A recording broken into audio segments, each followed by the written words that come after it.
एक घना जंगल, ऊंचे ऊंचे पेड़ और पेड़ों के बीच एक गुफा। उस गुफा में रहती थी दो बहनें। बड़ी बहन का नाम था काजल, वो 22 साल की थी, और छोटी बहन का नाम था मीरा, वो 20 साल की थी। माता पिता कई साल पहले बीमारी में चल बसे थे। न रहने के लिए अच्छा मकान था, न कोई खेत। जो भी था वह सब माता पिता की बीमारी के खर्च में चला गया। अब दोनों बहनों के लिए गुफा ही उनका घर था। बड़ी बहन काजल गंभीर स्वभाव की थी, काम में निपुण और समझदार, जबकि छोटी बहन मीरा चंचल, मासूम और हंसमुख थी। काजल रोज जंगल की लकड़ियां लेने जाती और बाजार में जाकर बेच जाती, और मीरा घर का काम संभालती थी। उस शाम काजल लकड़ियां लेकर लौटी थी और मीरा भी घर का काम लगभग समाप्त करके अपनी दीदी की राह देख रही थी। काजल लकड़ी का गट्ठर रखे आंगन में आई और बोली, देख मीरा, आज का गट्ठर बहुत भारी है। अब इसे कल सुबह गांव के बाजार में जाकर बेचना पड़ेगा।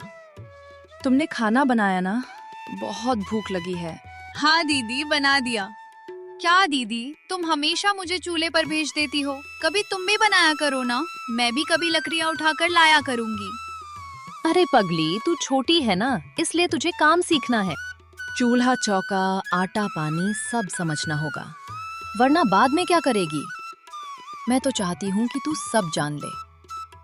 हाँ दीदी, मैं समझती हूँ, पर कभी कभी ऐसा लगता है जैसे माँ बाप हमारे साथ होते तो हमें यूं मेहनत ना करनी पड़ती। अरे तो क्या, फिर वही बातें लेकर बैठ गई। मीरा, भगवान ने माँ बाप को हमसे छीन लिया, लेकिन हिम्मत दी तो दी है ना। ये जंगल हमारा साथी है। देख, जब पेड़ों की पत्तियां सरसराती है तो ऐसा लगता है जैसे बाबा की आवाज आ रही हो, और चूल्हे की आंच में जो धुआं उठता है ना, ऐसा लगता है जैसे माँ पास बैठी है। हम अकेली नहीं हैं। दीदी, तुम मुझे हमेशा समझा देती हो। सच कहूँ तो तुम्हारे साथ रहते हुए मुझे डर कभी नहीं लगता, चाहे ये जंगल कितना ही डरावना क्यों ना हो। दोनों बहनों ने उस रात देर तक बातें की। गुफा के बाहर जंगल का सन्नाटा गहराता जा रहा था, लेकिन उस गुफा में बहनों की हंसी और उनके विश्वास से एक अलग ही उजाला फैला हुआ था।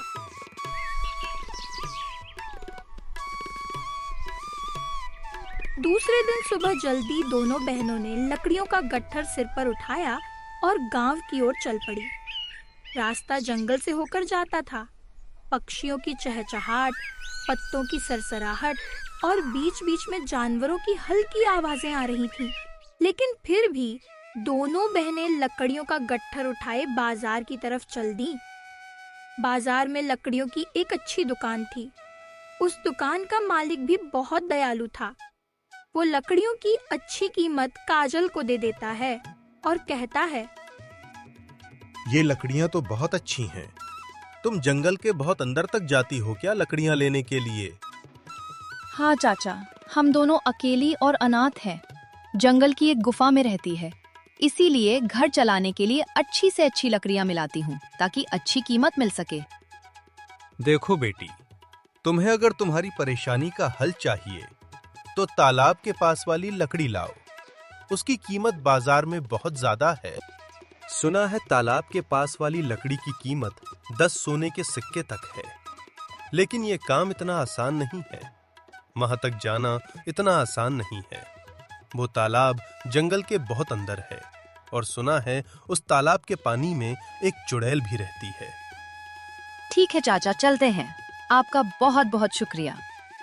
जाते वक्त वो बाजार से कुछ राशन और सब्जियां लेकर अपने घर चली जाती है। जाते समय पूरे रास्ते काजल उस तालाब के बारे में ही सोच रही थी। घर पहुंचकर दोनों बहनें खाना बनाने लगती हैं।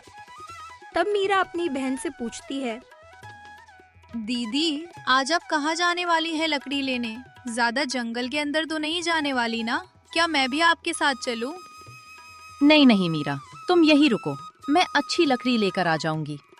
मुझे तालाब के पास वाली लकड़ी लानी है। अगर एक बार भी उस लकड़ी को बेच देंगे ना, तो एक अच्छा घर हम गांव में खरीद सकते हैं। लेकिन दीदी उस तालाब में चुड़ैल रहती है। आप अकेली नहीं जाएंगे, मैं भी आपके साथ चलूंगी। मीरा बहुत जिद करती है। तब काजल कहती है। ठीक है मीरा, खाना खाने के बाद हम चलेंगे। दोनों बहनें जल्दी से खाना खाकर तालाब की तरफ निकल पड़ती हैं।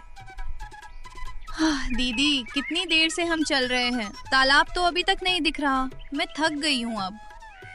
इसीलिए मीरा मैं तुम्हें कह रही थी तुम मत आओ, थक जाओगी। अरे दीदी, अगर मैं नहीं आती तो आप अकेली पड़ जाती ना। चलते चलते तभी वहाँ एक चिड़िया काजल और मीरा से कहती है।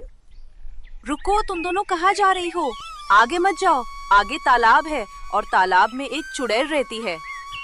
काजल और मीरा आश्चर्यचकित हो जाती है। वह सोचती है यह चिड़िया बोल कैसे रही है।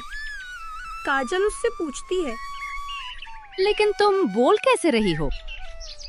मैं हमेशा से एक चिड़िया नहीं थी। उस तालाब की चुड़ैल ने मुझे चिड़िया बना दिया है।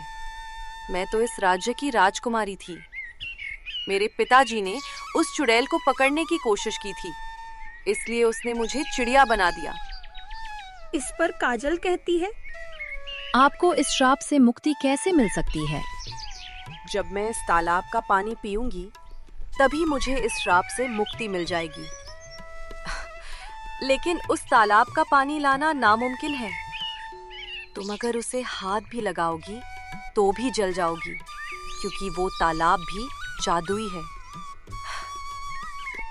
मीरा बहुत डर जाती है, लेकिन काजल आगे बढ़ती है। चलते चलते वे उस तालाब के पास पहुंच जाती है। उसके पीछे पीछे मीरा और वो चिड़िया भी आ जाते हैं। उन सबको आता देख तालाब की चुड़ैल बाहर आ जाती है और कहती है। तुम क्यों आई हो यहाँ? अगर अपनी जान बचाना चाहती हो तो चली जाओ यहाँ से। मुझे इंसानों की गंध से नफरत है। चली जाओ, वरना तुम्हारा भी यही हाल करूंगी जैसा इस राजकुमारी का किया था। चली जाओ। काजल कहती है। देखिए, मैं और मेरी ये बहन, हम दोनों अनाथ हैं। इस जंगल की एक गुफा में रहती है और घर चलाने के लिए जंगल की लकड़ियां काटकर बेचती है। हमें पता चला कि इस तालाब के पास वाली लकड़ियां बहुत कीमती हैं और इनका बाजार में भी बहुत दाम है। इसलिए हम यहाँ लकड़ियां लेने आई थी ताकि हम हमारी गरीबी से मुक्ति पा सकें और गांव में एक अच्छा घर भी खरीद सकें। आते वक्त रास्ते में ये चिड़िया मिली और उसने हमें पूरी सच्चाई बताई और मैं इस चिड़िया को आजाद करवाना चाहती हूँ। इसलिए आप जो कहेंगी मैं वो सब करने के लिए तैयार हूँ। तुम्हें क्या लगा मैं इसे इतनी आसानी से छोड़ दूंगी?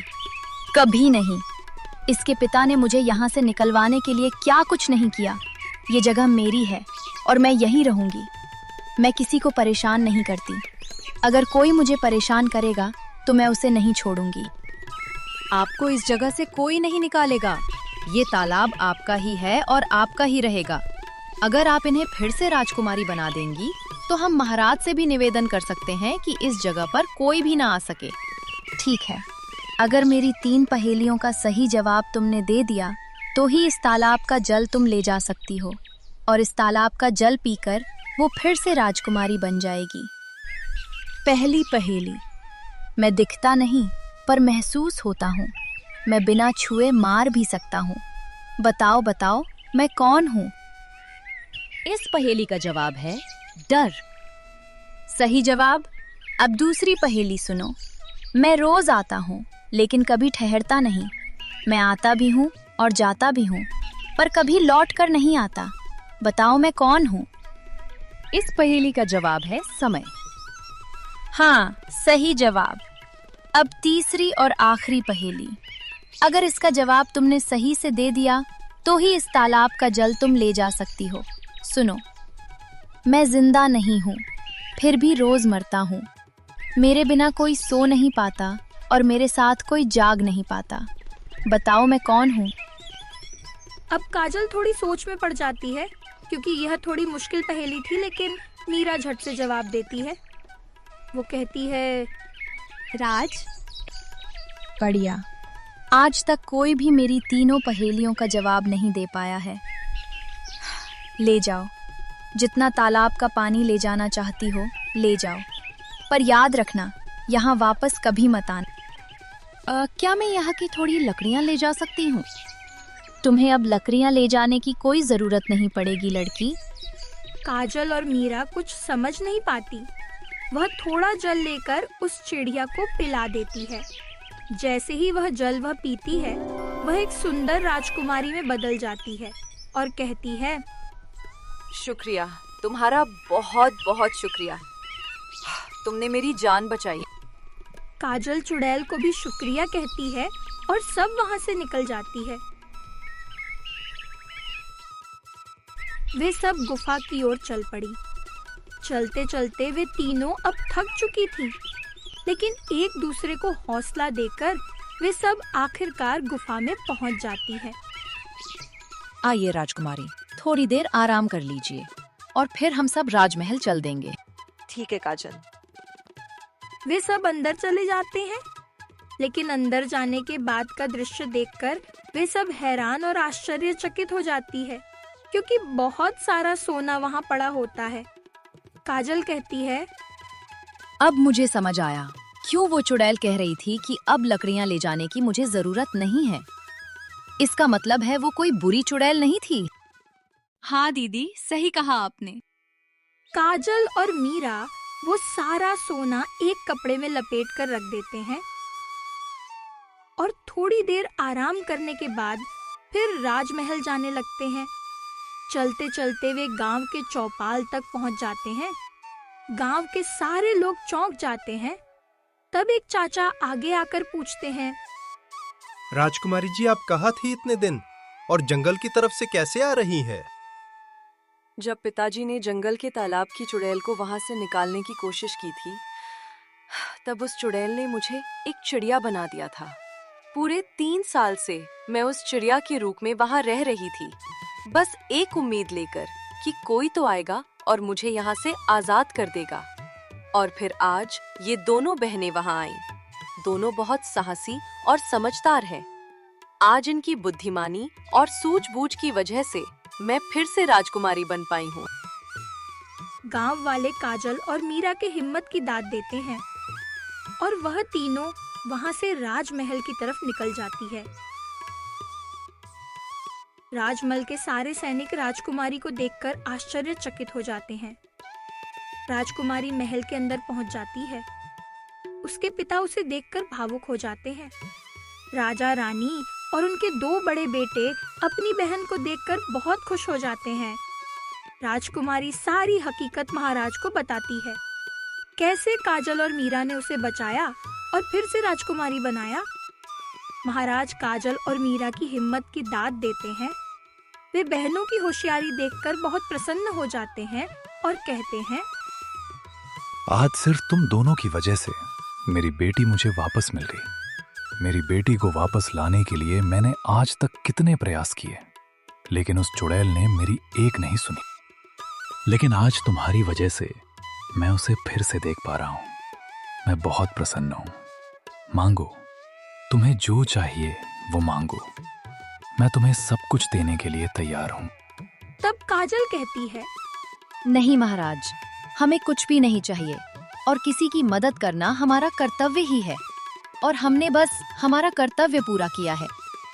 बहुत अच्छा लगा ये देखकर कि हमारे राज्य में इतने अच्छे लोग भी रहते हैं। देखो बेटियों, मेरे दोनों बेटों के लिए मैं ऐसे ही होशियार और समझदार रानियों की तलाश कर रहा था और आज मुझे वो मिल गई है जो आगे चलकर इस राज्य को और अच्छा बनाने की हिम्मत रखती है। काजल और मीरा को कुछ समझ नहीं आ रहा था, लेकिन राजमहल में शादी की तैयारियां अब शुरू हो चुकी थीं। वे भी महाराज के इस फैसले से खुश थीं, लेकिन इतनी बड़ी जिम्मेदारी अचानक से आने की वजह से वे कुछ विचलित सी थीं। लेकिन महाराज के दोनों बेटे बड़े समझदार थे। उन्होंने दोनों बहनों को वह जैसी थी वैसे अपना लिया और सब खुशी खुशी राजमहल में रहने लगे।